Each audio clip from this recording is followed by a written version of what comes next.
పలకరించేవాడు కొడుకు ఎలా అవుతాడు? కొడుకంటే కూతురంటే ఎవరు?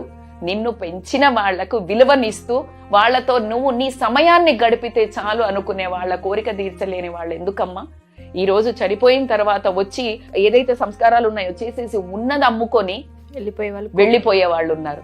మరి ఇలాంటి కొడుకులు ఉన్నదానికంటే పెంపుడు కుక్కలు నయము అనేది మనము చాగంటి గారి మాటల్లో కూడా ఎన్నోసార్లు నా ఫేవరెట్ ఆయన, నేను ఎంత వినాలనిపించే చరిత్రలు ఆయన త్రూగా వింటున్నప్పుడు ఎన్నో కనువిప్పి కలగటం.